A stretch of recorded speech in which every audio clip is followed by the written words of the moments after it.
¿Sí? ¿Se Sí, ve? sí, te vemos. Vale, muy bien. Bien, como os decía, este programa de capacitación se marca en un proyecto europeo, Plan for Set, en el que el objetivo principal es desarrollar e implementar planes de transición energética en 3 regiones de Europa. Una sería Navarra, otra Emilia-Romana, que es en Italia, al norte de Italia, en la zona de Parma, y otra al sur de Suecia, que sería la región de Skåne. Entonces, como objetivos específicos, sobre todo, este proyecto está enfocado a mejorar la gobernanza multinivel, tanto horizontal y vertical, para la transición energética, ejecutar la planificación que ya esté redactada en cada una de las regiones y también pues desarrollar capacidades y brindar apoyo especializado, tanto a municipios como a las regiones o la ciudadanía en general. También yo añadiría un cuarto objetivo que es el intercambio de conocimiento entre estas regiones de proyectos que pudieran ser replicables en otros lugares. Esto ha sido la estructura de este programa. Como os decía, estamos en la quinta sesión online, que sería soluciones basadas en la naturaleza para los municipios. Y bueno, pues el objetivo de esta sesión sería, a modo píldora, conocer cuál es la aplicación de estas soluciones basadas en la naturaleza en lo que es el entorno urbanizado. ¿Y qué son? Bueno, ahora lo veremos y nos lo explicará mucho mejor, pero a grandes rasgos las soluciones basadas en la naturaleza, digamos que es como un enfoque que se coge referencia en el funcionamiento de los ecosistemas y los servicios ecosistémicos que ofrecen. Entonces, mediante la conservación de estos ecosistemas o manteniéndolos bien gestionados o imitando a estos ecosistemas en el entorno urbano, podemos abordar mm, retos que tenemos como humanidad actualmente, ¿no? Desde la mitigación y adaptación al cambio climático, reducir riesgos de desastres, seguridad y sostenibilidad alimentaria, seguridad en el agua, mejorar la salud humana, evitar la degradación ambiental y pérdida de la biodiversidad, así como evitar la pobreza y polarización social por el control de los recursos. El panel de ponentes, como ya lo conocéis, en primer lugar nos hará una presentación Lorena Square. Tengo aquí, os la presento. Bueno, Lorena es bióloga por la Universidad de Navarra, con diploma en especialización en protección vegetal por la Universidad de Zaragoza, asesora en gestión integrada de plagas y especialista en control biológico por la Universidad de Alicante. Además, es vocal del Colegio Profesional de Biólogos de Aragón y de la Asociación Española de Parques y Jardines Públicos. Ella es fundadora y directora técnica de la empresa Hydrobiology, con más de 13 años de experiencia, donde sus principales ámbitos de trabajo son el control biológico de plagas en parques y jardines y el fomento de la biodiversidad funcional en zonas urbanas. Trabajos que combina con la formación especializada y la divulgación ambiental en medios de comunicación como Aragón TV y Aragón Radio. Ella nos presentará, nos dará una idea de lo que son las soluciones basadas en la naturaleza en zonas urbanas. Posteriormente, Marta Torres, técnica de medio ambiente del Servicio de Desarrollo Sostenible del Ayuntamiento de Pamplona e Iruña. Ella es ingeniera agrónoma de formación, ha trabajado para distintas administraciones, tanto locales como regionales, en relación al medio ambiente y la educación ambiental. Es además co-coordinadora de la Estrategia de Transición Energética y Cambio Climático del Ayuntamiento de Pamplona. Y por último, Iñaki Mayora, concejal del Ayuntamiento de Artajona, que es promotor del proyecto Bosques de Alimentos basados en la permacultura y que busca crear sistemas sostenibles y regenerativos que trabajen en armonía y equilibrio con la naturaleza y que además busquen la implicación y la participación de la ciudadanía. Es un proyecto europeo que se está desarrollando junto a la Universidad del País Vasco. Entonces, bueno, por no perder más tiempo, si quieres, Lorena, voy a dejar de compartir pantalla. Vale. Bueno, pues muchas gracias, Enara, por la invitación a participar en esta webinar. Voy a compartir, a ver si no tenemos más incidentes. Aceptar. Lo pongo en vista presentación. A ver. Voy a ello. Y ahora creo que se ve en vista presentación, ¿sí? Se te ve, sí. Perfecto. Bueno, pues lo dicho, muchas gracias por invitarme a participar con vosotros, con Marta y con Iñaki también en esta mañana, en este ratito de webinar, hablando sobre soluciones basadas en la naturaleza. En mi caso lo voy a centrar en algunos casos prácticos, en un caso práctico concreto. Perdona, Lorena, se te ha cambiado a la otra pantalla. Estás viendo en la que se ve a la izquierda. Ahora estás bien. Muy bien. Ahora estoy bien, ¿no? Ahora Vale. se ha vuelto a cambiar. Sí. ¿Y ahora? Ahora bien. Sí. ¿Y ahora? Genial. Sí. Ahora estás en tu sitio, sí. Pues entonces no lo hago, vale, ya está. No lo hago con el ratón, lo hago con la tecla. Ok. Vale. Vale, empezamos.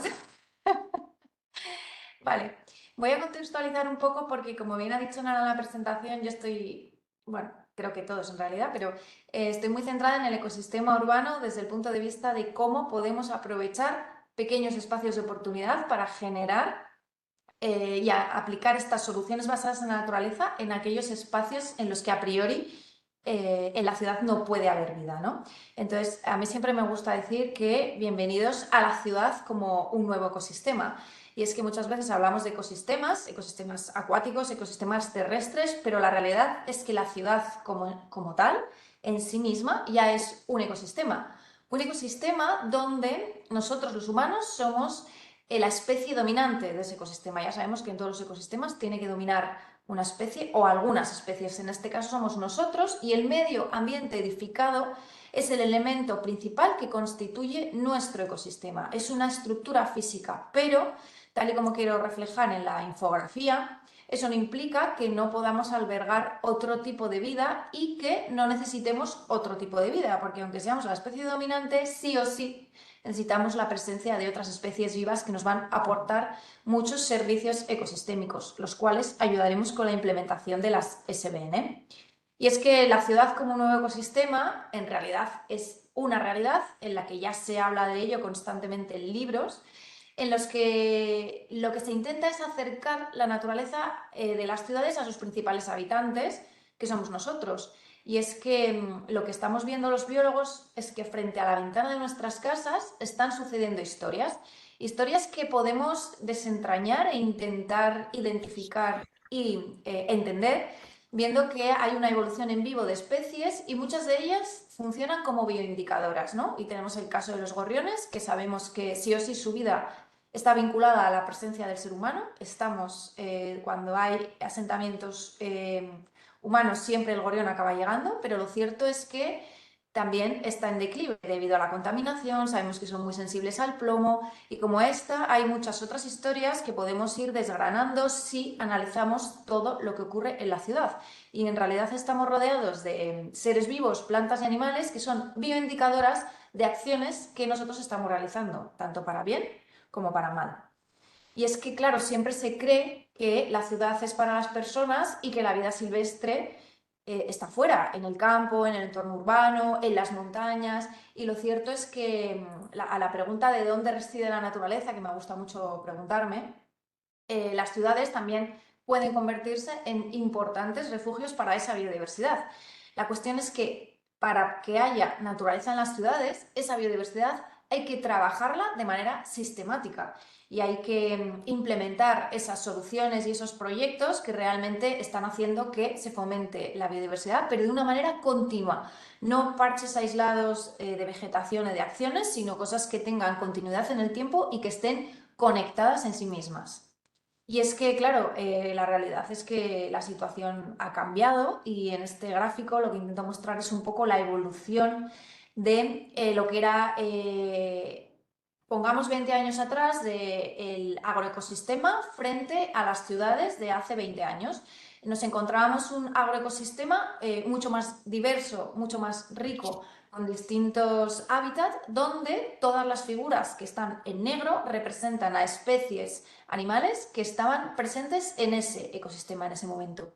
Nos vamos a la vez a la ciudad y nos encontramos con ciudades donde domina absolutamente el gris, ciudades donde el verde está, pero de una manera un poco más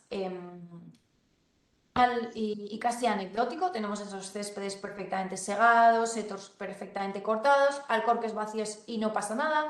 Y vemos que las figuras de abajo que representan animales, muchas están en gris, es decir, apenas aparecían en ese momento, y en rojo nos encontramos con aquellas especies que ni siquiera estaban presentes, que casualmente o no coincide con los polinizadores, que son los órdenes de insectos que ahora mismo están sufriendo un descenso.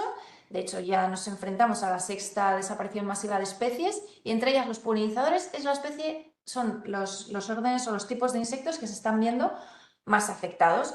Lo cierto es que si nos vamos a la ciudad contemporánea y al campo actual, nos damos cuenta de que la situación se ha revertido y nos encontramos que el campo ha cambiado, es mucho menos rico en biodiversidad.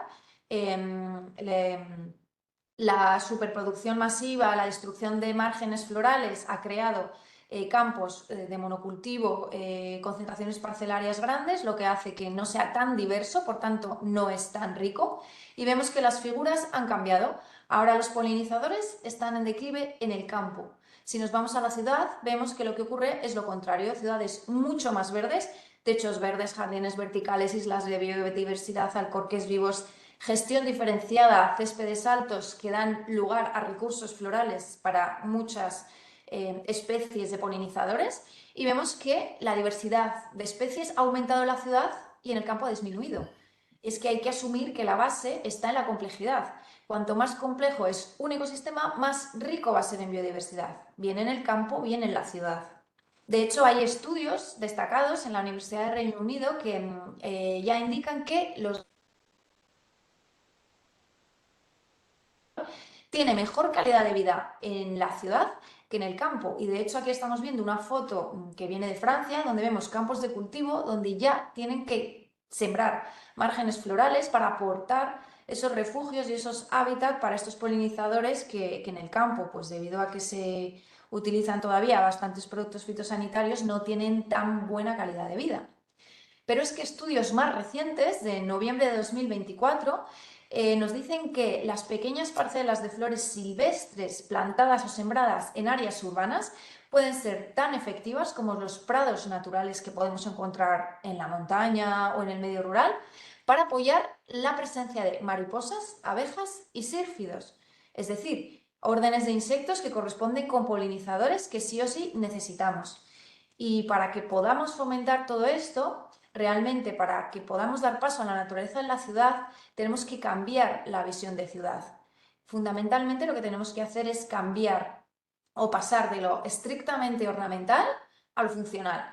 Esto quiere decir que los parques contemporáneos venían, o sea, los anteriores, la ciudad de antes, venían a ser unos parques aislados, no estaban conectados entre sí, donde apenas fluía la vegetación. La situación actual es el gráfico de la derecha, donde vemos cómo esa situación ha cambiado y la presencia de naturaleza está retroalimentando estos hábitats. Luego debemos de cambiar la visión de los parques y jardines como sistemas aislados, como parches de vegetación que encontramos en un momento o en un lugar concreto de la ciudad, y entenderlos como un conjunto que va a funcionar interconectado, como una red que realmente va a representar flujos y dinámicas que fomenten y potencien esa biodiversidad y se retroalimente. Si tenemos alcorques vivos, islas de biodiversidad, fomentamos también el control biológico conservativo y, por tanto, el control natural de las plagas. Y es que, claro, la gestión ecológica y la naturalización de los espacios verdes es algo que sí o sí ya tenemos y estamos trabajando en las ciudades. Naturalizar los espacios verdes urbanos requiere transformarlos y gestionarlos para favorecer los procesos naturales que veíamos antes, ¿no? Es utilizar un uso sostenible de los recursos, pero no hay que olvidar también la protección del medio ambiente, cosa que, por ejemplo, antes no ocurría cuando utilizábamos productos fitosanitarios para controlar plagas. Y es que las estrategias de gestión están cambiando en los últimos años, afortunadamente. Ya se gestiona considerando y se regula el uso de el uso sostenible de fitosanitarios. De hecho, ya hay normativa el Real Decreto 1311/2012, el que regula el uso de productos fitosanitarios y nos dice que si se van a utilizar en ciudad se tiene que hacer previo indicaciones del Real Decreto, buscando alternativas antes de recurrir al químico, y al químico solo recurriremos en casos que no haya alternativas naturales o físicas o manuales, y con productos que estén exclusivamente autorizados para su uso en sitios públicos. O sea que realmente el tema de los fitosanitarios está bastante limitado y debería de entenderse bien la norma que muchas veces no se aplica convenientemente, ¿no? Por esto el implementar las soluciones basadas en la naturaleza es muy necesario en la ciudad, porque gracias a ellas se resuelven problemas urbanos mediante aplicación y recuperación de procesos naturales. Esto quiere decir que no debemos luchar contra la naturaleza, sino que tenemos que ayudarnos de la naturaleza para gestionar problemas urbanos. Esto lo que nos va a permitir es mejorar nuestro ambiente, nuestra calidad de vida en las ciudades, y debemos dar lugar a esos nuevos espacios de oportunidad que hablaba al principio, que realmente no van a servir para otra cosa más que para fomentar la biodiversidad funcional. Esta biodiversidad que lo que va a hacer es aportarnos servicios ecosistémicos, control natural de plagas, servicios de polinización, mejorar la calidad de vida de los árboles en ciudad y otras muchas cosas bueno, no voy a profundizar porque no tengo mucho tiempo. Pero estos espacios de oportunidad los podemos encontrar, por ejemplo, en los pies de árbol, ¿no? En lo que llamamos los alcorques. Y yo siempre digo que en estos metros cuadrados podemos encontrar mucha vida si sembramos flores especialmente atractivas para determinados órdenes de insectos. Y es que, bueno, la palabra alcorques vivos ya es trending topic en el sector, y de hecho ayer tuve una conversación un hilo de conversaciones o de comentarios en LinkedIn, porque, bueno, es una palabra que se utiliza tanto que ahora ya se ha como pervertido su concepto, porque se está utilizando incluso para definir pues otro tipo de vegetación en la ciudad que a lo mejor no son los alcorques vivos, que fomentan ese control biológico conservativo que es la principal función de estas soluciones basadas en la naturaleza. Pero la realidad es que es una palabra que invade redes, que si lo buscáis sirve incluso para solicitar, pedir, queremos alcorques vivos, más proyectos así en la ciudad. A esto me refería, con el concepto no coincide con el proyecto en cuestión, pero todo el mundo como que pide más alcorques vivos en sus ciudades, y esto es por algo. Se ha utilizado tanto la palabra, como bien decía, que siempre y de vez en cuando siento la necesidad de tener que recordar lo que es realmente un alcorque vivo para que sirva como ejemplo de solución basada en la naturaleza que aplicamos en la ciudad de manera diseñada, programada y gestionada. Y un alcorque vivo es una acción por la cual un alcorque se llena de vida animal y vegetal, aportando servicios ecosistémicos que sirven especialmente de apoyo para el control biológico. O sea, lo que quiero es controlar las plagas del arbolado de manera natural mediante el equilibrio de la presencia de otros insectos beneficiosos. Y es que sabemos que un árbol en sí es como un microhábitat, está la copa, está el alcorque que normalmente está vacío, que es donde nosotros actuamos, y luego está el suelo. Cuanto mejor está el suelo, la biodiversidad oscura, mejor va a estar la copa. Pero la realidad es que allí tenemos pequeños habitantes que, si están en demasía, pueden generar afecciones a las plantas e interacciones con la ciudadanía, pues por melazas, estas sustancias pegajosas que caen al suelo. Y lo cierto es que ese es un problema. Pero si hay plagas, si hay estos insectos que se alimentan de la savia del árbol, también tenemos otros insectos depredadores que se van a alimentar de ellos. Y también vamos a tener aves, luego vamos a tener ahí un hábitat adecuado para determinados grupos de animales que necesitamos conservar en la ciudad. Si introducimos flores en ese metro cuadrado que hay entre la copa y el suelo, podemos generar muchos beneficios. Beneficios del tipo de refugio para esta fauna beneficiosa, alimento, por supuesto, porque muchos órdenes de insectos sabemos que estadios larvarios se alimentan de plaga en la copa de los árboles, pero los adultos son florícolas, luego van a necesitar recursos de polen y de néctar para poder crecer, alimentarse y hacer puestas, que yo lo que quiero es que proliferen y sus generaciones estén en mi entorno urbano. Por lo tanto, vamos a fomentar el control biológico por conservación. Si tengo flores, conservo los insectos que tengo de manera natural y también aquellos que inoculo de manera puntual para controlar las plagas. Va a mantener la biodiversidad y además nos va a evitar también la erosión, que ya sabemos que esas zonas están muy sometidas a erosión cuando llueve, pero también a compactación. Si tenemos vegetación en los pies de los árboles, en los alcorques, lo que hacemos es que esa tierra no esté tan compactada y las raíces de los árboles no sufran tanto, porque inclusive va a penetrar mejor el agua de riego y sobre todo el agua de lluvia.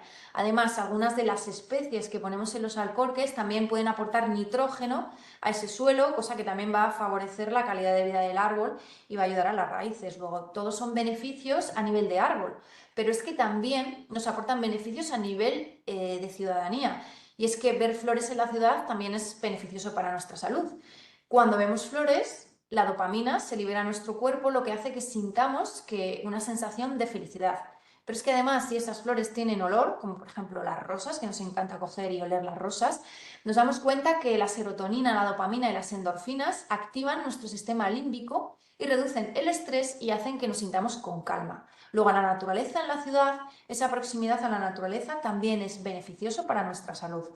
Pero es que además, todas estas zonas, estos parches de flores de los que se publicaba en el 2024, estos parterres o islas de biodiversidad que estamos fomentando en la ciudad, sí o sí son un reservorio súper importante para estos polinizadores que en el campo no encuentran tantos recursos o tantas oportunidades para sobrevivir como ahora sí que tenemos en la ciudad. Y este es un ejemplo de unas islas que tenemos en la ciudad de Vitoria, donde mediante siembras de determinadas especies tenemos oasis auténticos de polinizadores. Y es que todo esto nos lleva a ver que la selección de la planta en ciudad realmente es muy importante, porque pasamos del ornamental, aquellos geranios de la época o pensamientos o alguna flor más de temporada, por otras especies más silvestres que realmente nos están aportando esos recursos alimenticios para distintos órdenes de insectos. Por ejemplo, la aquilea es muy beneficiosa para los coccinelios, para las mariquitas, porque por las características de la planta, por la pelosidad de las hojas o por la morfología, hace que establezcan todo su ciclo biológico, como vemos en la foto, huevos, pupas, adultos, estén viviendo en esas plantas de aquilea. Pero luego tenemos la Centaurea cyanus, que además de tener un atractivo colorístico y paisajístico muy chulo en la ciudad, también atrae a muchos polinizadores, inclusive las mariquitas, que son las que nos ayudan a controlar pulgones. Y es que el alimento sí o sí va a ser fundamental para determinados grupos de insectos, como por ejemplo los sírfidos. Son estas moscas polinizadoras que tenemos a la derecha, cuyas larvas son súper depredadoras de pulgón, tanto que si volvemos a la visión del campo, os muestro una imagen de unos campos de cale que tenemos que hay en Murcia, donde ya hay que implementar esas islas de biodiversidad y márgenes florales a base de un recurso alimenticio específico, la lobularia marítima o el alisum, que es la especial planta nutricia para estos sírfidos polinizadores y controladores de plagas. Y es que la clave realmente está en las flores. No me voy a ir mucho más atrás, pero realmente la coevolución flora-insecto es algo que nos acompaña hace más de 130 millones de años y es súper necesario. Y por eso también tenemos que saber que los insectos polinizan determinadas flores en función de su morfología. Y tenemos un ejemplo de las moscas polinizadoras. Tenemos estos sírfidos, que su lengua es mucho más cortita que la espiritrompa de una mariposa o de algunos abejorros, donde con su pequeña lengua pueden captar el néctar y el polen de plantas, como por ejemplo es el caso de las crucíferas, que aportan sus recursos florales de manera muy superficial. Entonces, ese conocimiento lo tenemos que tener. Pero para controlar las plagas, también nuestra selección de mezclas conlleva un estudio de qué árbol queremos controlar las plagas de manera natural, cuál es la fauna beneficiosa que encontramos en el ecosistema, cuáles son las flores más adecuadas para nutrir de recursos alimenticios a esas plantas y luego seleccionar las mezclas. De manera que podamos tener una paleta de semillas en las que tengamos alternancia entre polen, néctar, distintas fenologías a lo largo de los distintos meses del año, porque también hay que recordar que estamos en ciudad y que las mezclas y las soluciones que apostamos nos tienen que resultar atractivas también para el ciudadano, no solo para los insectos. y llegamos a tener pues, bueno, unas mezclas que fomenten la presencia de determinados insectos, como por ejemplo tenemos aquí huevos de esos sírfidos que os enseñaba antes, que se están alimentando de pulgón, y mariquitas que realmente si las observamos de cerca nos damos cuenta de lo importantes que son en el ecosistema, porque son como los leones de la sabana depredando pulgón sin que nosotros ni siquiera nos demos cuenta o las veamos. Y es que estas siembras y estas soluciones basadas en la naturaleza, en estos pequeños espacios de oportunidad, también lo que hacen es mejorar la estética de la ciudad. Esas calles o esas avenidas cambian sustancialmente si aportamos color y aportamos vida, porque realmente lo que estamos aportando es vida. Pero claro, no vale sembrar y dejar a ver qué pasa. Y aquí enlazo con el concepto de Alcorque Vivo, en el cual sí o sí tiene que ir de la mano de la gestión. Nosotros nos encargamos en estos proyectos también de ver esa evolución de la cubierta vegetal a lo largo de los meses del año, cómo va evolucionando esa fenología de las floraciones para ver si al año siguiente hay que cambiar de mezcla, hay que incorporar otras especies, hay que quitar otras. Y luego vemos la interacción de esos insectos, porque lo que queremos es realmente comprobar que esas SBNs están funcionando como control biológico por conservación, que realmente nos están aportando esos servicios ecosistémicos y no están aportando diservicios, que es lo que a veces pasa con el crecimiento de gramíneas en determinados alcorques. Aquí vemos cómo esas mezclas sí que nos están aportando bastantes beneficios a nivel de fomento de la biodiversidad y de biodiversidad funcional. Pero también, volviendo a la ciudad, es muy importante tener en cuenta la percepción del ciudadano, porque también hay que trabajar en esa concienciación. Y para trabajar en esa concienciación, la ciudadanía también se tiene que pronunciar y tiene que hablar y tiene que saber, conocer y opinar qué es lo que se está haciendo en su barrio.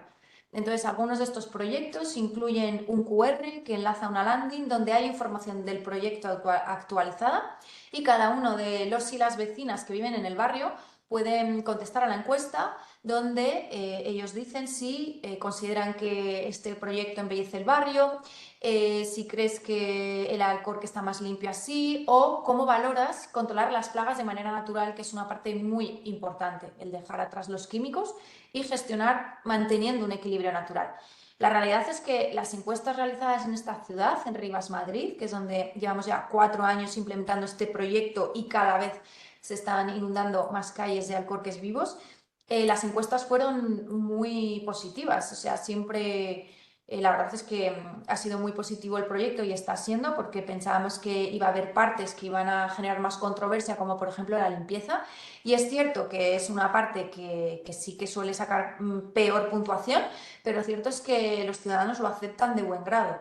Pero claro, esto requiere de un trabajo, ¿no? Y es que cuando sembramos los alcorques, a veces yo también digo que esto es un acto de fe. Y aquí tengo unos alcorques en Vitoria, en la ciudad de Vitoria, donde se ve que sembramos en octubre, llega febrero, parece que la cosa se está poniendo fea y quizás no crezca nada. De hecho, conforme avanzan los meses, vemos como las zonas de paso de la gente que a veces no respeta, ¿no? El alcorque ahí a ras de suelo es pisado y hay bicicletas ahí amarradas muchas veces.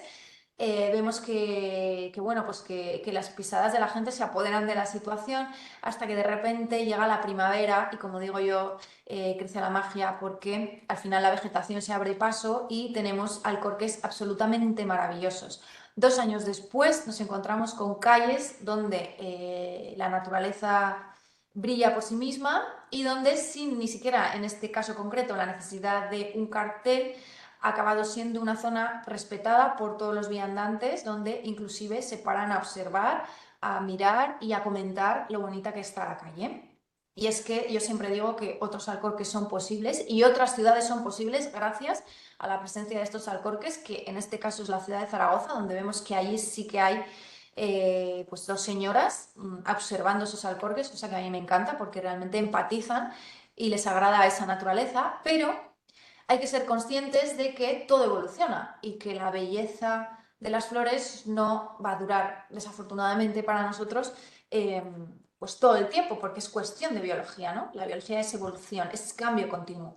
Y que todo se puede degenerar y se puede perder, como vemos en las fotos, si no va adecuadamente de la mano de un mantenimiento. Luego, este tipo de soluciones sí que llevan un mantenimiento y sí que es necesario estar pendiente de ello para que no se nos desmadre. Por esto es muy importante, siempre digo, tener un buen equipo de trabajo formado, sensibilizado, informado y que realmente esté implicado con el proyecto, que lo crea y que realmente lo haga suyo, porque tenemos experiencias con equipos de trabajo demostradas donde si el propio equipo está sensibilizado con la causa y apuesta por el proyecto, las calles están muchísimo mejor que en aquellos proyectos donde la gente considera o los trabajadores consideran que es una obligación y que esto es una pérdida de tiempo y que no sirve para nada. Tenemos más fotos de la evolución, como pueden estar en abril, en mayo y en junio, donde todo se vuelve amarillo y todo se agosta y aquí hay que gestionar, esperar a que eche la semilla, se autosiembre y cortar.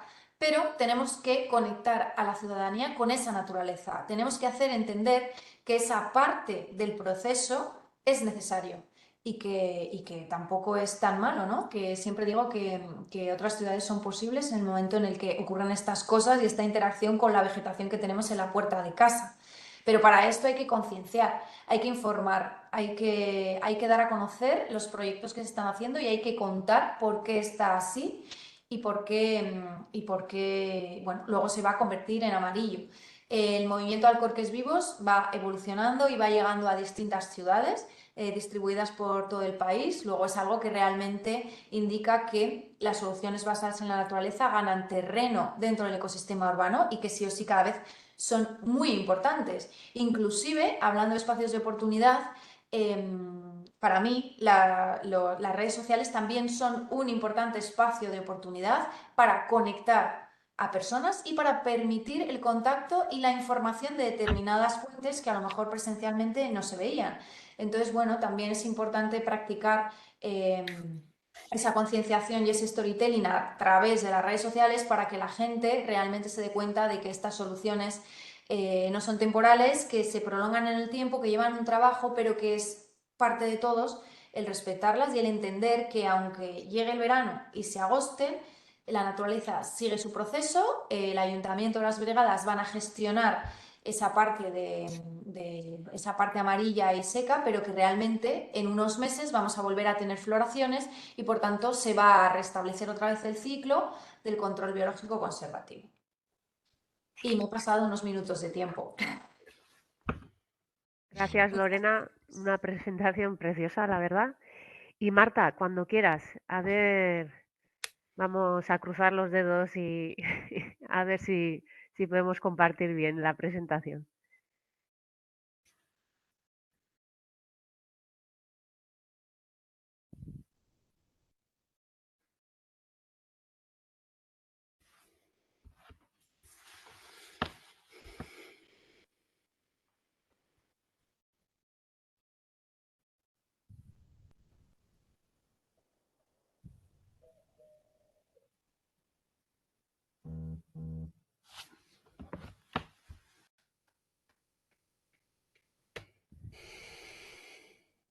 Marta, no se te oye.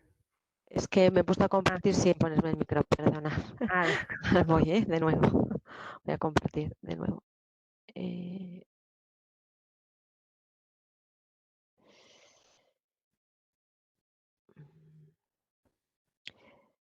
A ver, estoy compartiendo, ¿verdad? sí. Sí, perfecto. Muchas gracias. Sí, soy Marta Torres, trabajo en el Ayuntamiento de Pamplona y yo voy a hablaros más de la planificación, de planificación, infraestructura verde y azul y sistemas urbanos de drenaje sostenible. El proyecto, este modelo de planificación lo hemos trabajado, bueno, nos hemos quedado con este título un poco más divulgativo porque el otro era como más largo y creo que igual se conoce más el tema de infraestructura verde y azul. Es un proyecto financiado con fondos Next Generation en el marco de la renaturalización urbana de ciudades que gestiona Fundación Biodiversidad. Marta, perdona, ¿Sí? un momentito. ¿Puedes alejarte un poco el micro? Yo creo, a ver si ahí oímos un poco mejor. Vale, es que a veces me hace un poco... ¿Sí? ¿Me oís mejor? ¿Sí? ¿Me oís mejor Sí, yo ahora? creo que sí. Sí, vale, me lo separo un poquito de la cara. Vale, y hemos contado con la empresa Atalaya Territorio y Green Blue Effect para desarrollar este trabajo. La acción de planificación de la estrategia de infraestructura verde y drenaje urbano es una acción de este proyecto de renaturalización urbana, como os digo, que lo que pretende es potenciar la conectividad dentro de la ciudad y de la ciudad con el exterior. Pamplona dispone ya del corredor magnífico fluvial que conecta el núcleo urbano con el exterior de Pamplona y dentro de todos estos meandros, y que ya en sí mismo es el corredor vertebral, bueno, magnífico. Entonces lo que queríamos era eso, efectivamente, poder conectar a las personas con ese corredor fluvial desde las partes más internas de la ciudad, más urbanas, y las grandes áreas verdes que ya dispone Pamplona, porque es una ciudad con una calidad del espacio verde importante, con ese espacio fluvial y con las áreas de oportunidad del exterior de Pamplona. Una mirada rápida del resto de las acciones de obra ya de gestión directa que tiene Runa. Vamos a crear un espacio fluvial que es la acción quizás que tendrá mejor, como nuestra acción estrella, es la acción B8 en la reserva fluvial del Molino de Lundain. Retiramos rellenos de una parte que ahora mismo no se puede inundar porque había pues unas infraestructuras que lo impedían. Vamos a tirar un azuz al lado, el que daba servicio al canal de derivación de ese molino. Hemos revegetado un parque al lado del río para mejorar el bosque de ribera. Tenemos una acción de patios escolares, que los patios escolares son espacios de gran oportunidad donde toda la infancia de Pamplona pasa sus horas de patio y de tarde, y son espacios que en general siempre se han transformado a muy urbanizados, y estamos trabajando en la renaturalización de los mismos. Entonces, bueno, es un proyecto, como digo, que incluye diferentes acciones de obra y de transformación, y luego esta de planificación. ¿Cómo hemos hecho este trabajo, este plan de infraestructura verde? Bueno, pues nos hemos reunido con personal técnico y de administraciones de fuera de la entidad local, con Gobierno de Navarra y otras empresas públicas, para primero diagnosticar cuál es la situación de partida a la que tenemos, cuáles son los retos a los que nos tenemos que enfrentar. Hemos presentado continuamente el trabajo que hemos ido haciendo en la Comisión de Gerencia de Urbanismo para ir dando cuenta de los avances que llevábamos. Hemos hecho 2 sesiones de participación, 3, perdón, durante el proceso en junio y octubre, y realmente ahí tuvimos un poco el debate sobre qué llevábamos a la participación, porque nos parecía que era más fácil concretar sobre el espacio concreto que sobre un modelo de planificación a escala de ciudad, que puede ser un poco más abstracto o más difícil de concretar. Y de nuevo volvimos a presentar a ciudadanía y a nivel político y técnico el trabajo a finales de marzo, cuando ya lo terminamos.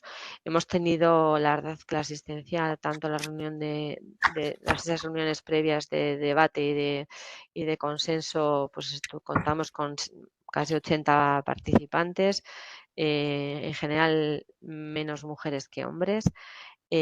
Fue muy bonito el trabajo porque lo que organizamos fueron mesas de trabajo por espacios. La zona norte con el río Arga como protagonista, la meseta y la zona sur, y entonces cada uno en función de dónde vivía, dónde trabajaba, dónde se sentía más cómodo por conocer el espacio, se reunió en torno a esas mesas para hacer propuestas de transformación en el espacio físico concretas. Tuvimos, no sé, 60 propuestas en total en las 5 mesas que organizamos. Bueno, y luego esa reunión final con la ciudadanía y técnica y política. Y ayer llevamos a comisión de nuevo el documento, y en junio se lleva a aprobar por el Pleno, o sea que estamos muy contentos con el trabajo desarrollado.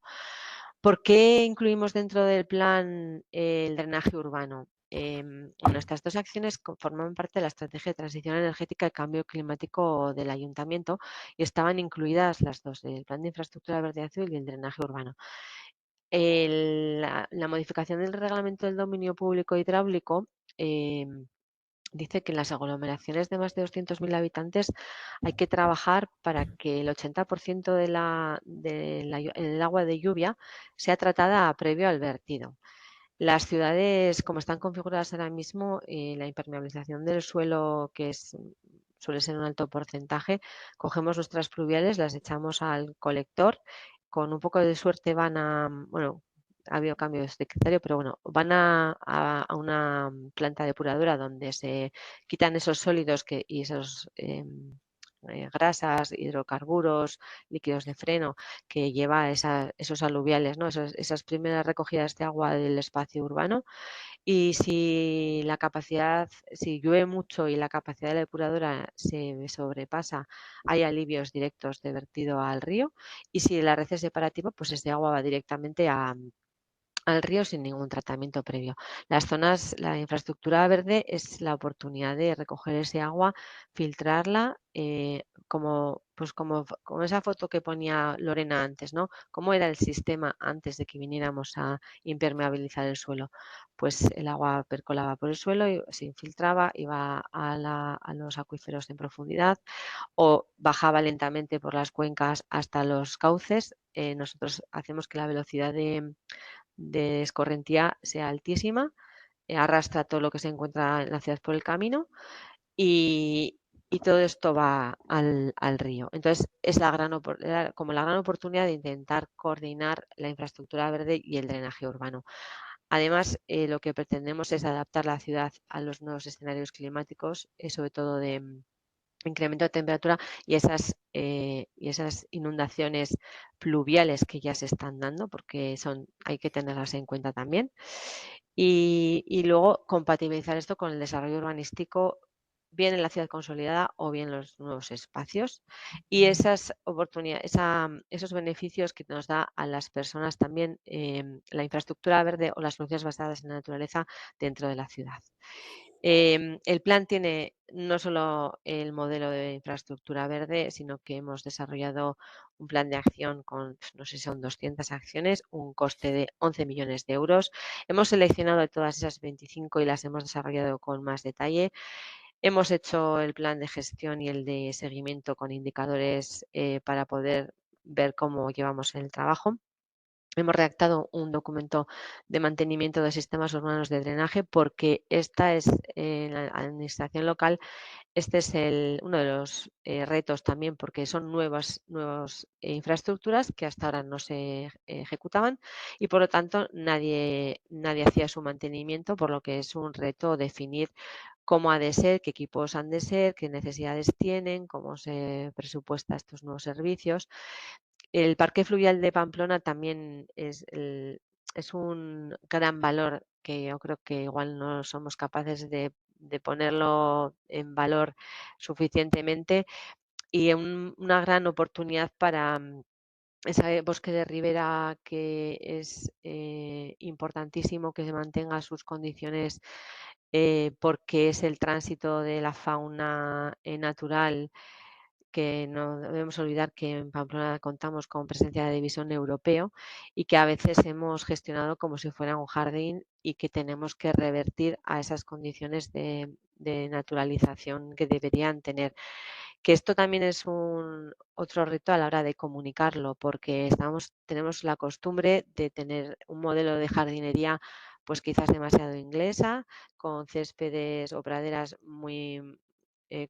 con pocas especies, con pocas flores, con un mantenimiento de siegas muy regular y en cuanto hacemos algún intento de cambio, hay una gran demanda. Bueno, se nos acusa de que estamos haciendo dejación de nuestras funciones o que ha habido un problema técnico o que ha habido un problema de riego. Entonces hay un gran trabajo de comunicación para revertir un poco esas zonas verdes a refugios de biodiversidad realmente.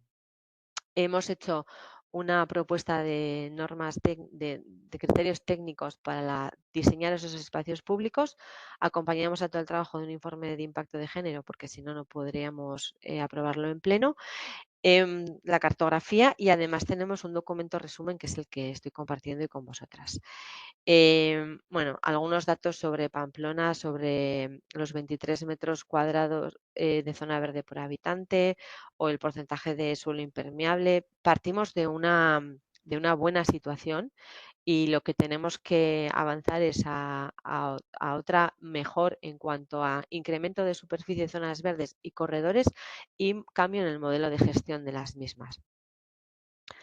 En la fase diagnóstica, pues evidentemente en la ciudad cabe resaltar pues, que hay ausencia de los principales hábitats naturales que tendríamos si no hubiera estado urbanizada, que estamos ocupando el territorio fluvial, por lo tanto tenemos el riesgo de las inundaciones fluviales y estamos alterando el espacio, el hábitat natural para determinadas especies como el bisón, como digo, la artificialización del suelo que requiere revertirlo a hacerlo más permeable, que tenemos una superficie de zona verde adecuada y que contamos como un plus el plan de ciclabilidad como una alternativa a la movilidad motorizada.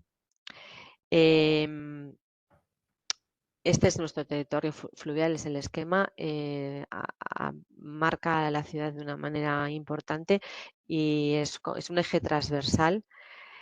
Y en este mapa también lo que podemos ver son nuestras grandes áreas núcleo verdes, los grandes parques importantes que tiene la ciudad, las grandes áreas de oportunidad que recorren la orla alrededor de Pamplona, que en general son zonas agrícolas y que merece la pena un análisis sobre cuál queremos que sea el futuro de las mismas. Y luego la conectividad dentro-fuera, que también fue uno de los debates que tuvimos sobre cómo queríamos ese modelo de conectividad. Bueno, este es el modelo de infraestructura verde que definimos al final, y esto nos costó, aunque parezca que estamos haciendo rayas y manchas, definir este plano este mapa fue lo que nos costó realmente a nivel interno, porque aquí lo que plasmamos es el deseo de Pamplona de cuál es el futuro de la ciudad. Las grandes áreas verdes en general, están todas ya desarrolladas. Queda alguna zona en Mendillorri que habría que transformar. Ahora mismo no es una zona verde como tal, sino son zonas agrícolas, es un comunal. Pero esas manchas verdes que hay esas líneas verdes que hay dos tonalidades, son unas verdes oscuras y otras verdes más claras, es la red de conectores a escala de ciudad que queremos transformar.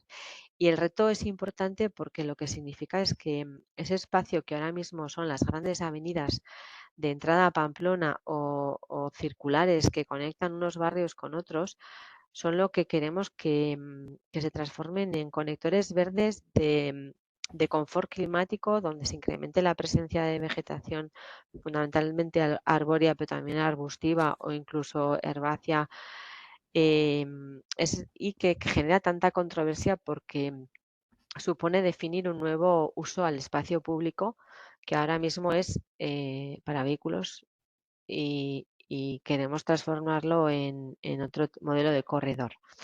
Entonces, ese es el dibujar esas líneas ha tenido un debate interno importante. Como digo, es a nivel escala de ciudad, no entramos a la conexión de barrio, escuela, centro de salud, y no significa que no sea verde una calle, no la hayamos pintado en verde, si vamos a intervenir no tengamos que utilizar los criterios de infraestructura verde para intervenir en ella, ni que una calle, ya que sea muy verde, esté incluida obligatoriamente, porque lo que queremos es conectar esos grandes espacios para que la ciudadanía pueda ir de uno a otro de forma no motorizada con cierto confort climático. Si veis esos rectángulos naranjas, esos son las zonas de aparcamiento en superficie, no aparcamiento lineal, sino pues, bolsas de aparcamiento, plazas de aparcamiento. Son grandes espacios de oportunidad también donde ahora mismo el coche es protagonista fundamental. Bueno, y luego hemos marcado otras zonas que quizás tienen menos oportunidad, como Plaza del Castillo o Plaza de la Cruz, donde la ciudadanía se encuentra. Se reúne, se sienta. Son los espacios del salón, como algunas personas lo llaman, el salón de mi casa, ¿no? Es donde voy a pasar el rato.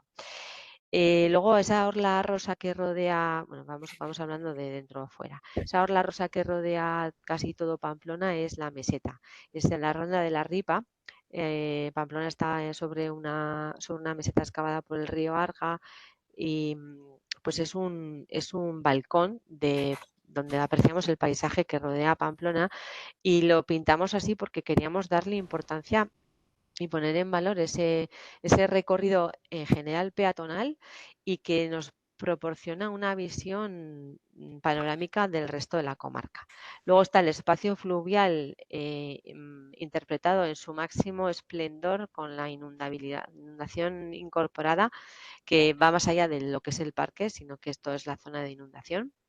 Y luego esas manchas naranjas que, como decía, son las áreas de amortiguación que rodean Pamplona y que solamente la zona esta de la cárcel, que es la noroeste, es municipio de Pamplona, no propiedad del ayuntamiento, sino municipio de Pamplona, y que es donde creo que a nivel de comarca tenemos oportunidades de conservación de espacios agrícolas y que deberíamos pensar hacia qué si hubiera un futuro desarrollo, hacia qué sería este desarrollo. Y luego la conexión de Camino de Santiago, las cañadas que conectan la ciudad con otros municipios, otros espacios como Ezcaba, que es el espacio de esparcimiento y uso público por excelencia, quizás de la zona norte de Pamplona. Y estos corredores también, bueno, y luego Pamplona tiene, pues no sé, como otras ciudades supongo, unas infraestructuras de comunicación rodada que hace que Pamplona sea un tanto isla en cuanto a la conexión norte-sur, bueno, que atraviese esas rondas. Y aquí también tuvimos un debate sobre cuál debería ser el modelo de conectividad que debíamos incorporar como conectividad peatonal personal para personas, o como también conectividad de fauna, grandes espacios, grandes conectores de fauna, que nos costaba verlo porque los grandes mamíferos, nos preguntábamos si hacía falta que los grandes mamíferos pudieran cruzar Pamplona y realmente hacer una conexión de fauna. Bueno, este es nuestro modelo sobre el que hemos trabajado y debatido para llegar a este consenso. La estrategia de drenaje también lo veíamos importante porque la infraestructura verde, como decíamos, puede absorber ese drenaje superficial si lo dirigimos oportunamente, si quitamos los bordillos de los alcorques para que el agua entre dentro de las zonas verdes, y así vayamos contribuyendo al tratamiento previo al vertido de la escorrentía superficial, que en general pues esas primeras lluvias arrastran muchos sólidos, como decía, grasa, hidrocarburos. Y también hemos pensado en este proyecto cuáles serían oportunidades a la salida de colectores que ahora mismo vierten directamente sobre los ríos de Pamplona, donde se podría quizás poner alguna balsa previo al vertido, sobre todo el río Sadar, que es igual el que tiene el caudal ecológico más bajo y que tanto afecta pues esas riadas que llegan con toda esa contaminación. Bueno, ya os he hablado del territorio fluvial, que es un magnífico parque de esparcimiento para el ocio, para las personas. Se utiliza también para la movilidad diaria obligatoria. Hay personas que viven fuera de Pamplona o que se desplazan a través del parque o llegan a Pamplona a través del parque fluvial, además de ser el corredor natural para la fauna protegida, y que debemos cuidar mucho el modelo de gestión de esos primeros metros de orilla para conseguir que, pues, sobre todo la orla arbustiva tenga mayor presencia. Bueno, ahora eso, vamos a hacer una rápida revisión un poco de todos los documentos. El plan de acción, como decía, que tiene pues 200 acciones y 11 millones de presupuesto, que lo hemos marcado un horizonte a 2050 para su desarrollo y hemos intentado priorizar pues cuáles serían las intervenciones prioritarias frente a otras. 90 kilómetros de corredores verdes urbanos a implementar, todas esas líneas, ese es el reto que tenemos, creo que por delante. Y luego también marcábamos una acción para que esos parques, todos esos parques, de alguna manera recojan un espacio en el que la biodiversidad sea el objetivo prioritario frente al uso público, pues como ahora entendemos un parque en la ciudad, zona verde segada, para que podamos disfrutar de esa pradera, que nos podamos sentar y que bien segada siempre y que no haya ni una margarita. Intentar Marta, revertir, sí, perdona, para que sí, tengas la referencia, de tiempo, sí. sí, 20 minutos llevas. Ya llevo 20 minutos. Bueno, Sí. estos son nuestros nuestros áreas. Bueno, aquí marco un poco las acciones piloto, esas 25 acciones piloto que hemos seleccionado, que se reparten a lo largo de toda la geografía de la ciudad y que intentan ser demostrativas en distinta tipología de acción. Bueno, nos hemos imaginado que podíamos llevarlas a cabo de forma rápida y las hemos hecho en formato de memoria piloto, de memoria valorada, perdón. Y bueno, también, como digo, hemos hecho unos criterios técnicos para que cuando vayamos a desarrollar la infraestructura verde en un nuevo desarrollo o en la ciudad consolidada, podamos tener unas referencias técnicas para el diseño. Bueno, los grandes núcleos, no voy a hablar nada de ellos, que ya lo he comentado, quizás me he extendido demasiado al principio, pero bueno, aquí está nuestro reto, los 90 kilómetros de corredores a transformar de primer y segundo orden. La malla dispersa, que es muy importante porque a veces estamos muy lejos de esos grandes núcleos, pero hay pequeños jardines que suponen una oportunidad, esta norma del 330-300, ¿no? Para que toda la ciudadanía tenga acceso a espacios verdes de calidad. Y luego estos conectores extras al exterior de Pamplona, que como muy importante para la conectividad dentro-fuera.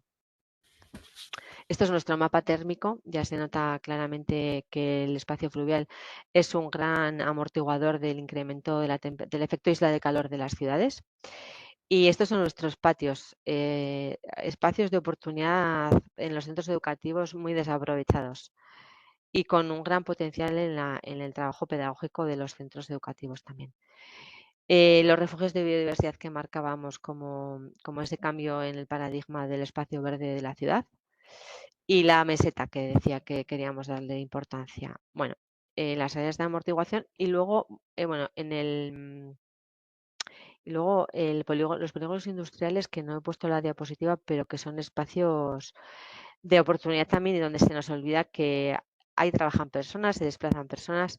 En el documento ejecutivo que se puede descargar de Pamplona Decide, hemos hecho también una foto de todos los barrios y se pone en valor los elementos que se pueden encontrar en cada uno de los barrios. Entonces tenemos una foto de cada barrio con esa imagen de las soluciones basadas en la naturaleza que se pueden disfrutar en cada barrio.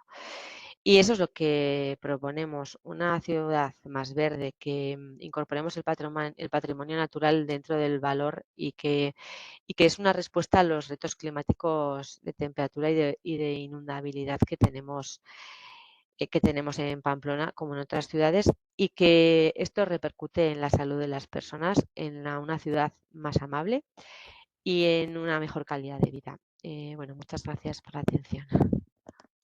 Gracias, Marta, por la presentación. Rápidamente cambiamos de ámbito totalmente, nos vamos al entorno rural con Iñaki de Artajona. Yo no sé si puedes compartir su presentación, ¿te ha llegado?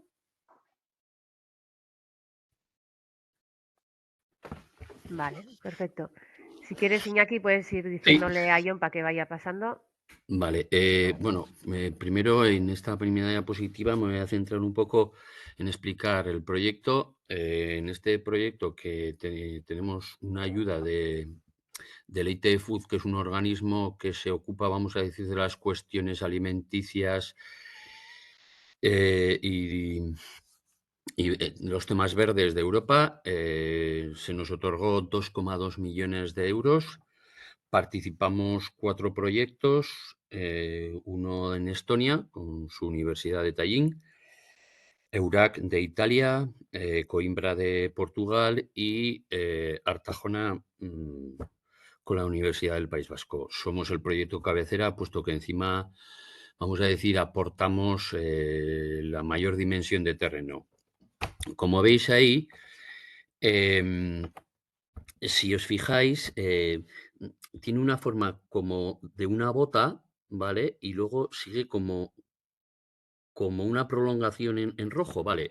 Lo que es la bota, eso es donde se va a ubicar el bosque de alimentos, ¿de acuerdo? Bien, el ayuntamiento, junto con la cooperativa y la sociedad cedente del terreno, que se llama Corralizas,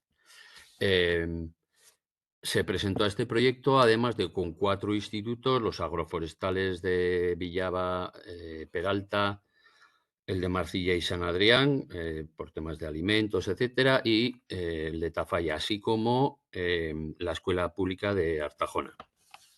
El proyecto, además de lo que es hacer un bosque de alimentos, quiere tener también algunas actuaciones, puesto que lo que se pretende es unir de manera, vamos a decir, con una solución urbanística medioambiental lo más completa posible, en lo que es el pueblo, que queda a la izquierda, con un colegio que tenemos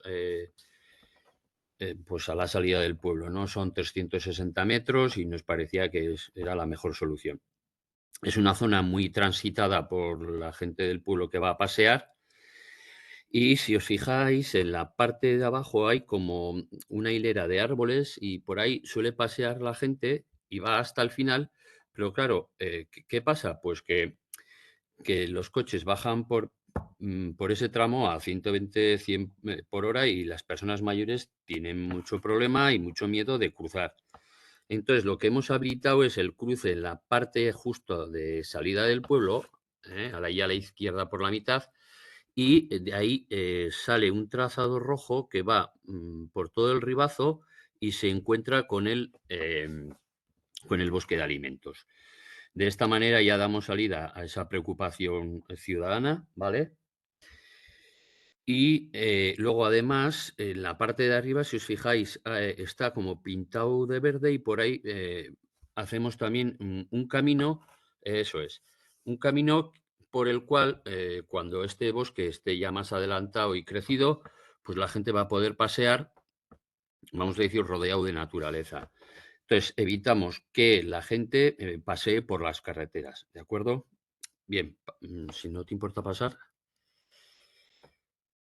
Bien, presentado lo que es el proyecto, pues yo creo que lo que procede ahora es explicar un poco qué es un bosque de alimentos, ¿no? Un bosque de alimentos es que en estos 23.000 metros cuadrados, pues nosotros recurramos a plantar los 8 niveles de producción de las plantas, ¿no? Desde lo que son los grandes árboles, las frutales, los arbustos, herbáceas como verduras, las plantas raíz como las zanahorias, etcétera, las cobertoras, las trepadoras y los hongos. Pasamos de... Bien, esto es lo que se suele recoger en un bosque de alimentos. Como vemos, hay nueces, frutas, cereales, miel, semillas, plantas medicinales, materiales de construcción y fibras vegetales. Pasamos. Bien, yo creo que ahora lo mejor es que definamos lo que es un bosque de alimentos, ¿no? Un bosque de alimentos es una herramienta de diseño de entornos sostenibles usando las plantas y los animales para gestionar el ecosistema. lo que se hace es plantear diferentes escenarios a ver cuál a la ciudadanía le parece el más convincente. Se busca que sea diverso, estable y resiliente. Lo que se hace, así como, vamos a decir, en nuestro entorno prevalece, vamos a decir, el monocultivo, pues ahí lo que va a prevalecer es el policultivo, ¿de acuerdo? Por tanto, lo que en los monocultivos aparecen como plagas, pues aquí, para que la plaga no aparezca, lo que se hace es poner otras plantas donde crezcan los animalillos que hagan de pesticida natural, ¿no? Como por ejemplo la mariquita o el diplodón. Hay en permacultura un principio que dice, no tienes un problema de caracoles, sino que faltan patos, ¿no? Tienes que preparar el ecosistema para que los depredadores de esa plaga, pues que se reproduzcan. Lo que se hace en un primer momento es analizar las relaciones del ecosistema para llevar a cabo una integración armónica entre el paisaje, las personas, las necesidades de las personas, como son, por ejemplo, las necesidades de alimento, de refugio, de energía y otras, como pueden ser, pues vamos a decir, de estar, de confort, de sentirte en la naturaleza, pues no sé, el desestresarte, esa gran sensación que nos recorre el cuerpo de tranquilidad, etcétera, cuando estamos en un entorno natural, ¿no? Bien, lo que se pretende es buscar la mayor biodiversidad posible porque eso da riqueza a los suelos y estabilidad.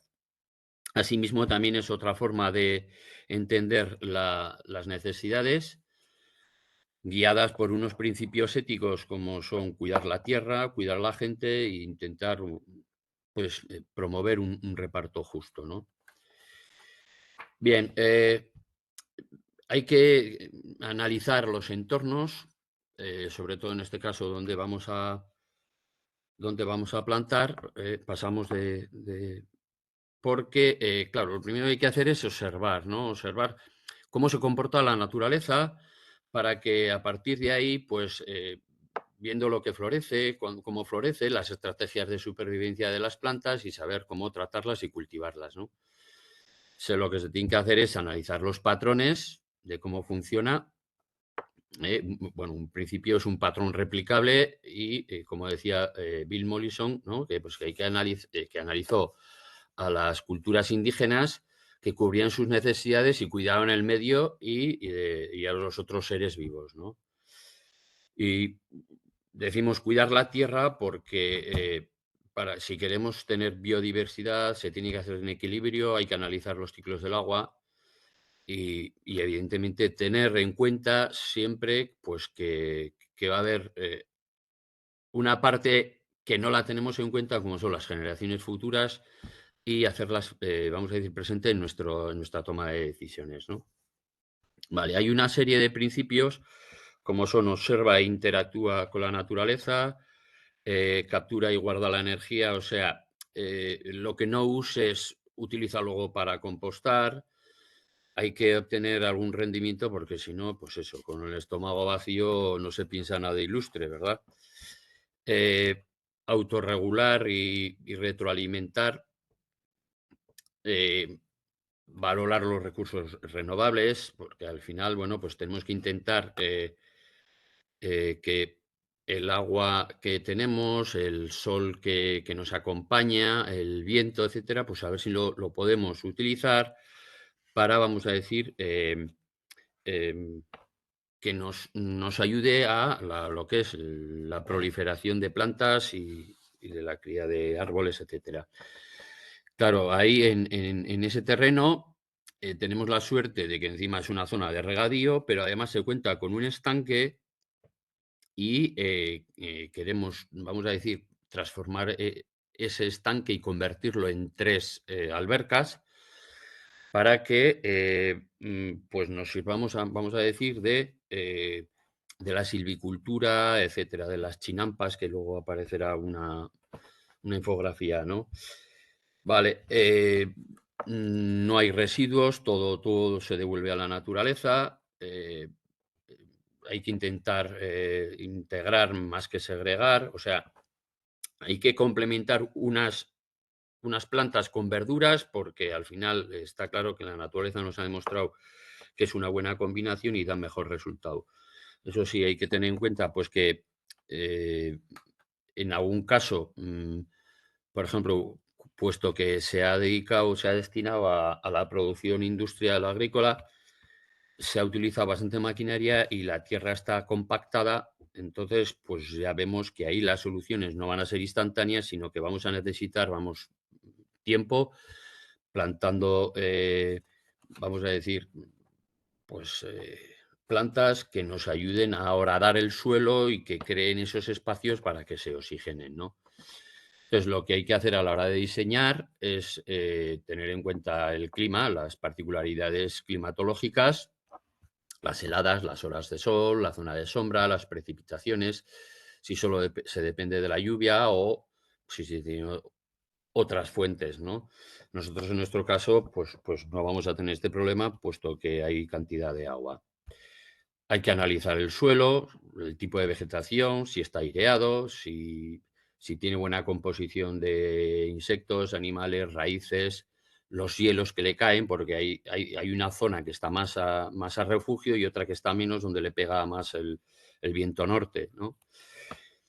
Hay una zona que entendemos que vamos a tener que recurrir para regenerarla un poco a utilizar el biochar, que bueno, el biochar es el carbón vegetal, que hemos hecho también en el curso, pues unos experimentos de cómo generar, pues para esparcirlo, pues, teniendo en cuenta que también el uso excesivo del biochar puede frenar la descomposición, ¿no? Hay que analizar si el terreno es arcilloso, los limos que tiene, a ver cómo se retiene el agua, etcétera, ¿no? Bien, esto al final pasamos de... Nos lleva pues, a que, por ejemplo, vamos a compartir experiencias con la cooperativa y, por ejemplo, estamos notando nosotros en los últimos 10, 15 años, estamos notando pues, que el cambio climático nos ha cambiado los patrones de precipitaciones. Nos llueve, antes nos llovía en otoño, ahora nos llueve al final de invierno y en primavera. Tenemos menos heladas. El veranillo dura hasta casi noviembre. Entonces, evidentemente, todo esto ha llevado, pues estas alteraciones, ¿no? Ha llevado a que, por ejemplo, en el tema a la hora del vino, pues se ha visto afectado, pues porque altera el ácido, los aromas, aumenta el grado de alcohol, puesto que ahora tenemos más días que pasan de 40 grados. Antes igual teníamos 2, 3, ahora hemos llegado a tener 15 días. Entonces, todos estos cambios al final suponen también una pérdida de agua en muchas fincas, porque las lluvias son en menos días y más torrenciales. Esto lleva a un estrés térmico e hídrico. Y bueno, esto pues está haciendo que se adelante, por ejemplo, las vendimias y se están cambiando los aromas, la acidez, el pH. Y bueno, pues queremos que se utilice este área para hacer pruebas y bueno, pues que sirva para mantener nuestro patrimonio vitivinícola y si lo podemos mejorar, mejor. Queremos hacer pruebas también, por ejemplo, en Peralta están cuajando los pistachos y bueno, pues queríamos probar aquí también con el kiwi, etcétera. Entonces, todo ello y luego queremos convertir, pues que esto sea en una clase práctica de sostenibilidad, puesto que ahora se ha implementado en secundaria y que, bueno, pues gustosamente recibiríamos aquí a todos los colegios de Navarra, pues para dar una clase práctica de sostenibilidad, ¿no? Y si tiramos un poco para adelante, Vale, como vamos a tener unas albercas, queremos, como hacían antiguamente en México, ¿verdad? Quien haya estado en la Ciudad de México, en Xochimilco, pues se puede hacer una idea de lo que se hizo en su momento. Esto no es más que los cultivos hidropónicos, acuapónicos. Como tenemos esas albercas, bueno, queremos servirnos también junto con los peces, que con sus heces generan amonio para que luego estos con nitrobacterias generen nitritos que dan lugar a que las plantas crezcan. Y bueno, esa combinación entre animales, plantas y lo que es el agua, pues que nos dé ese rendimiento que queremos buscar también, ¿no? Tiramos para adelante un poco. Bien, esto es un ejemplo de un bosque de alimentos, de cómo puede quedar el área de un bosque de alimentos en Holanda, ¿vale? Adelantamos. Esto es el cuadro de diseño que nos queda por elaborar.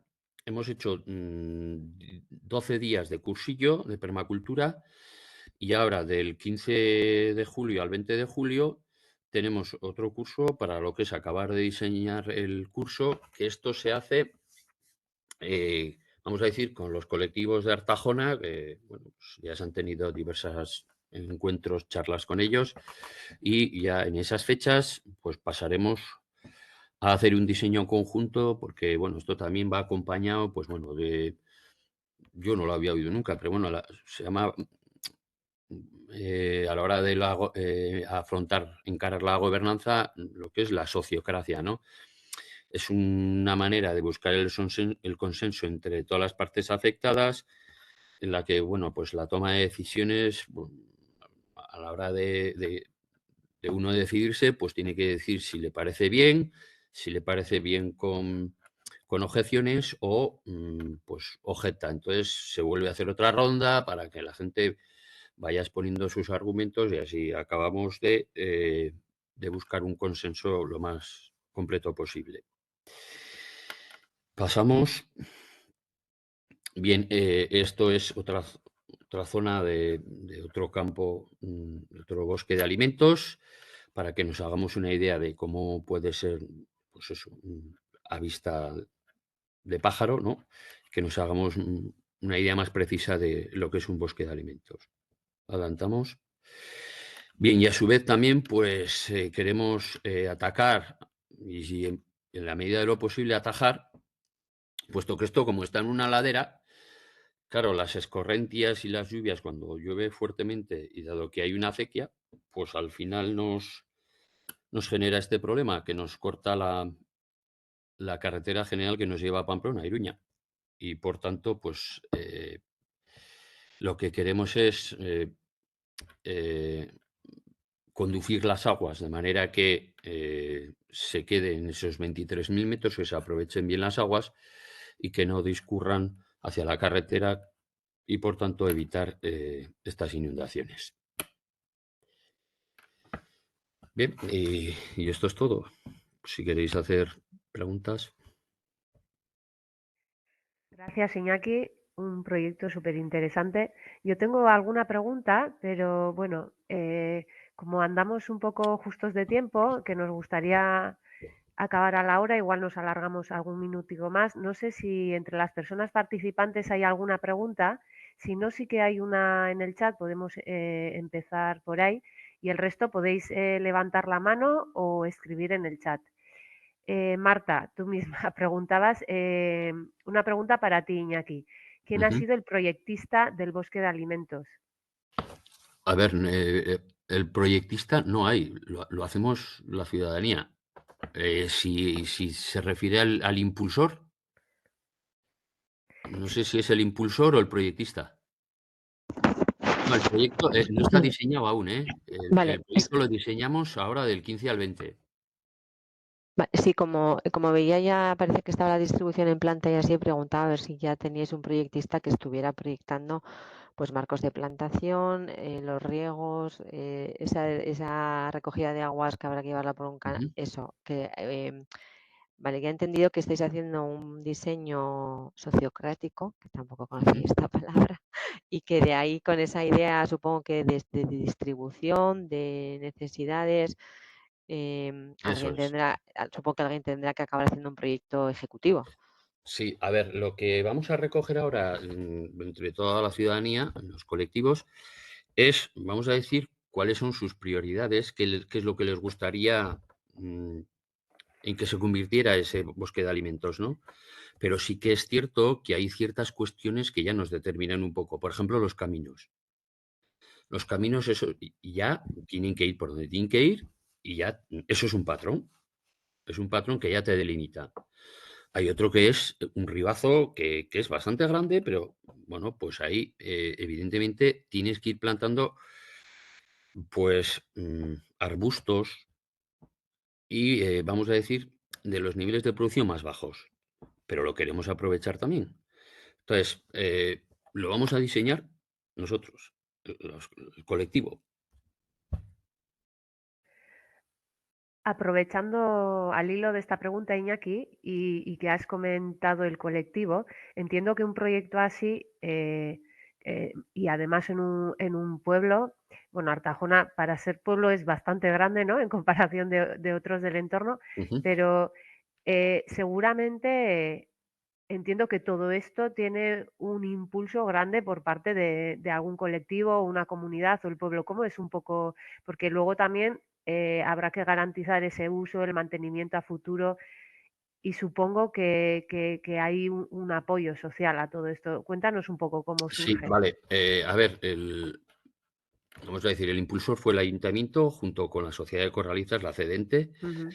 que se reunió con una cooperativa y evidentemente pues para ellos también puede ser un campo de experimentación y de contraste, ¿no? Em, a partir de ahí, bueno, pues hablado con la Asociación de Mujeres, con la escuela, eh, un colectivo ecologista, con las personas jubiladas, porque al final también, así como tenemos una jubiloteca, pues nos gustaría que esto se convirtiera en una jubiloteca medioambiental. Porque Ujú. además, no es por nada, pero la gente mayor de Artajona, muchas personas han tenido un vínculo muy importante con el campo y nos doblan en conocimiento, nos doblan. Y además son gente que les ha tocado arrear hasta incluso sin maquinaria. Entonces tienen ese conocimiento de toda la vida de las plantas, etcétera, entonces lo queremos aprovechar. Me encanta, bueno, la verdad que es un proyecto precioso y que, bueno, yo por lo menos estaría encantada de ir conociendo cómo va evolucionando y cómo se va Ujú. ejecutando todo esto. Eh, no sé si no veo que haya más preguntas, no está la mano levantada. Sí que tenía yo un par de más. La primera para Lorena. em, Me ha parecido precioso cómo hemos cambiado de escala, además, ¿no? Cómo hemos empezado con pequeños espacios de oportunidad que podían ser los Alcorques, ¿no? O estas pequeñas islas, más hacia el proyecto de Pamplona-Iruña, que es el diseño de toda una infraestructura, ¿no? En el tema de lo que sería esta jardinería más sostenible, más basada en soluciones de la naturaleza, em, la pregunta que se me plantea es, y de cara a los ayuntamientos, ¿este tipo de enfoque requiere más recursos o no? ¿O se compensa por otros sitios, ¿no? Recursos en jardinería, digo, en un entorno urbano. Y por otro lado, si has notado esa mejora, o igual todavía es incipiente, en el arbolado, en el Ujú. propio arbolado. Pues en cuanto a recursos, te diría que en algunos casos son los mismos, en otros quizás un poco más. Y lo recalco en el sentido de que cuando se empieza todo el tema de la naturalización de ciudades, parece que un poco el discurso es, no, es que con esto se gestiona menos. Es cierto que tienes que segar menos, ¿no? Como ha dicho Marta, ese cambio de paradigma de que las praderas no estén perfectamente segadas, sino que demos espacio a la floración, que es lo que realmente nos va a aportar cosas. Entonces, la gestión es adaptativa. Bueno, de hecho la gestión diferencial es gestión adaptativa. O sea, yo adapto la gestión al momento en el que necesita más recursos. Cuando yo, por ejemplo, siembro en otoño, pues allá hay que hacer unas labores en estos alcorques que están sembrados que no hay que hacer en otros alcorques, pero a lo mejor en otros alcorques hay que desbrozar 3 veces en primavera y en estos no. Entonces, no requiere de ausencia de gestión, por eso recalco siempre que el mantenimiento es el mejor aliado, porque sí que hay que hacer como distintas actuaciones en distintos momentos del año, pero es cierto que si se deja que evolucionen por sí mismos, la mezcla se pierde, unas mezclas dominan frente a otras y acaba a lo mejor contaminándose con especies espontáneas que no nos aportan tanto recurso beneficioso. Esto tampoco quiere decir que los alcorques vivos se puedan aplicar a toda la ciudad. Tienen que combinarse, tienen que seleccionarse las calles y tienen que combinarse pues, con esos otros alcorques con naturaleza más espontánea que también habrá que gestionar. Tampoco esas fotos que vemos a veces, pues unas gramíneas ya secas, habrá que gestionar, pero dando espacio a que completen el ciclo. ¿Vale? Y lo otro que me has preguntado, se me acaba de... las mejoras. Sí, lo cierto es que como el proyecto empezó en el 17 y lo vamos implementando en distintas ciudades, sí que es súper importante todo el tema de los seguimientos. O sea, lo que he dicho, ¿no? Es como cuando liberas insectos beneficiosos, no vale con liberarlos y me piro y, perdón, y me voy y ya no vuelvo a ver qué pasa. Es que realmente tienes que tener un seguimiento para ver cómo evolucionan las plagas. Medimos umbrales de plaga de 0 a 5. Años donde los árboles de viario no tenían esos refugios de biodiversidad, el umbral de plaga llegaba a 4 o 5. En aquellas zonas donde se establecen refugios de biodiversidad, el umbral de plaga baja 1 o 2 puntos. Tenemos ya establecidos insectos beneficiosos antes de que lleguen las plagas y esto es control biológico por conservación. O sea, yo conservo lo que tengo para que actúe antes de que, o en el momento incipiente cuando comienzan las plagas. Por eso me interesa sembrar en otoño, para empezar a tener flor al inicios de la primavera, porque si no, ya sabemos, y sobre todo en agricultura, que las mariquitas, las crisopas, todos los insectos beneficiosos van a llegar a los cultivos, pero siempre se dice, el agricultor siempre dice, llegan tarde. Llegan tarde en el sentido de que llegan cuando el umbral de plaga es muy elevado, y sí es cierto, llegan cuando la temperatura sube más. Si nosotros tenemos ya esos reservorios de vegetación, ya tenemos mariquitas, ya tenemos crisopas, ya tenemos sírfidos en nuestro entorno. Entonces sí que se ven mejoras a nivel de calidad de control de plagas y los árboles que tienen alcorques, pues también, claro, se mejora la calidad del suelo. De acuerdo, gracias. Y por último, Marta, una pregunta. Claro, todo lo que has presentado es un pedazo proyecto, perdón la expresión, ¿no? Que supongo que tendrá una escala de tiempo larga. Más o menos, ¿qué previsión tenéis desde que empezasteis con toda la planificación a poder ejecutar toda esta infraestructura verde azul? ¿Qué previsiones de tiempo tenéis o en qué espacio de tiempo se mete un ayuntamiento cuando hace algo así, ¿no? El horizonte lo hemos marcado en el 2050 para poder planificar la consecución de todas estas acciones. Si bien yo creo que no es que el ayuntamiento deba conseguir una financiación extra para llevar a cabo este plan, la oportunidad está en que cada vez que un proyectista interno del ayuntamiento, servicio de proyectos, conservación, zonas verdes, movilidad, haga una intervención, incorpore estos criterios en su diseño. O sea, no es que tengamos que volvernos locos y levantar las calles, no. Cuando alguien tenga la necesidad de levantar una calle y proyectar, tiene que incorporar esto. Es un cambio es incorporar estos criterios de diseño a lo que hacemos habitualmente.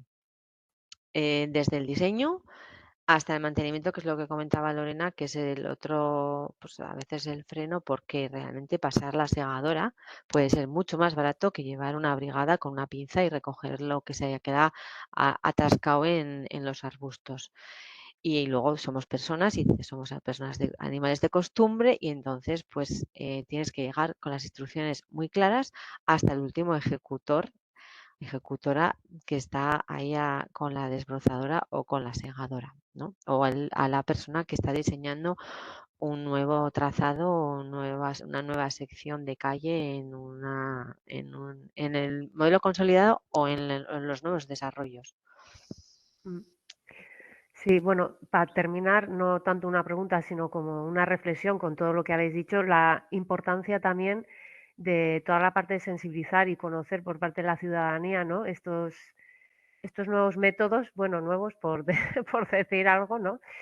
Pero como comentabas, Marta, también que a veces os encontréis en los ayuntamientos con problemas, ¿no? Que parece que hay un punto de dejadez cuando se hacen, ¿no? Las cosas así y resulta que detrás hay toda una pensada, ¿no? Y un objetivo bien claro. Por ejemplo, un tema que se me ocurre que está muy de moda en muchos pueblos y ciudades es el tema de las podas de los árboles ¿no? En el que todo el mundo entramos a opinar también y como las opiniones son muy, muy dispares, ¿no? En tema de podas y salud de los árboles. No sé si queréis comentar algo. Sí, yo sobre esta parte que decías de la ciudadanía, es importantísimo comunicar si va a haber un cambio de criterio en la gestión. Es importantísimo explicarlo porque invertimos muchísimo tiempo todos los servicios municipales en contestar, que es una de nuestras funciones, a las quejas que recibimos a través de teléfono o correo electrónico, los 010. El 010, el 010 lleva tiempo y es mucho más efectivo, una buena campaña de comunicación, cartelería sencilla que explique Pradera en regeneración, estamos cambiando el modelo de gestión, creamos nuevos ecosistemas, mensajes de ese estilo que en general todos los comprendemos y si los explicas un poco, cualquiera entiende eh, que hacemos, que los cambios de gestión son para mejor y hay que explicar esos beneficios que vamos a obtener, sí. De acuerdo, pues si os parece, cerramos la sesión aquí. Nos hemos pasado 10 minutos. Lo sentimos y muchas gracias a todos los panelistas, a todas que bueno, nos habéis dedicado este tiempo para mostrarnos en lo que estáis trabajando y también a todas las personas participantes porque bueno, es una temática que tampoco en principio normalmente atrae mucho al público, pero bueno, vamos poco a poco inoculando un poco, ¿no? Todo este tipo de trabajos y de ejemplos que tenemos en nuestro entorno más cercano. Gracias, es que ricasco. Vale, Suey. Bueno, deciros que la sesión ha sido, bueno, está grabada y que se os va a mandar a todas las personas que habéis Vale. participado para que la podáis volver a ver o compartir o lo que queráis. Muchas Muy gracias, bien. chicos. Venga, Agur. Agur. Hasta luego.